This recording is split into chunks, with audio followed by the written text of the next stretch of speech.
sumpahmu tersebut, sesungguhnya Allah mengetahui apa yang kamu perbuat. Maka setiap orang berjanji lalu dia tidak menepatinya atau bersumpah mengatasnamakan Allah Subhanahu wa taala sebagai saksinya, maka ada kafarat baginya. Dan kafarat ini sering kita pelajari seperti puasa 3 hari atau memberi makan orang miskin.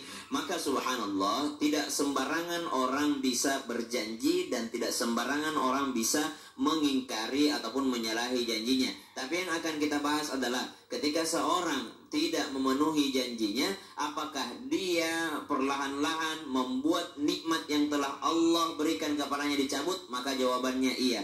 Janji yang pertama, kita punya janji kepada Allah Subhanahu wa taala. Kita berikrar, asyhadu an la ilaha illallah wa asyhadu anna Muhammadar Rasulullah. Konsekuensi daripada syahadatain kita, konsekuensi daripada status kita sebagai seorang muslim dan orang yang mukmin, orang beriman, maka konsekuensinya ada beberapa janji yang kita harus tunaikan kepada Allah. Apa janji tersebut? Di antaranya satu, yang paling fundamental, yang paling fondasi dalam Islam, menunaikan ataupun mendirikan sholat 5 waktu sehari yang wajibnya, ditambah dengan sunnah-sunnahnya itu untuk kita. Tapi yang wajibnya itu adalah janji kita kepada Allah Subhanahu wa taala. Wa aqimus sholata wa atuz zakah. Yang kedua, menunaikan zakat. Sudah disampaikan guru kita tadi, Habibana Utsman bin Yahya, bahwasanya ternyata ada orang-orang yang tidak mau mengeluarkan zakatnya sehingga Allah Subhanahu wa taala menghilangkan nikmatnya. Berarti dia juga tidak memenuhi janjinya kepada Allah Subhanahu wa taala. Apalagi yang baru saja kita lewati, baru saja kita lalui, puasa Ramadan. Kemudian apalagi yang ada dalam janji kita kepada Allah Subhanahu wa taala, konsekuensi daripada syahadat, yakni menunaikan ibadah haji. Menunaikan ibadah haji jangan langsung kita garis bawahi jika mampu, jika mampu, jika mampu. Jika mampu itu urusan Allah. Urusan kita adalah berusaha dulu. Jangan sampai beli rumah, beli mobil, beli ini, beli itu mampu, tapi ternyata dia menganggap dirinya tidak mampu untuk berangkat haji. Padahal ibadah haji biayanya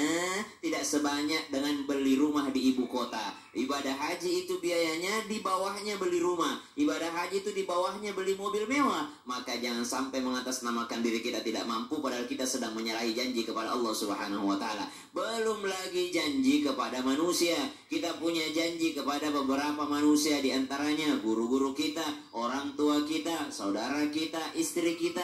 Ketika kita berjanji, ketika kita mengambilnya dari orang tuanya dengan mengatakan, saya terima nikahnya fulana binti fulan dengan mahar tersebut karena Allah tunai, maka pada saat itu kita punya janji. Janji apa? Janji untuk memberikan nafkah terbaik padanya.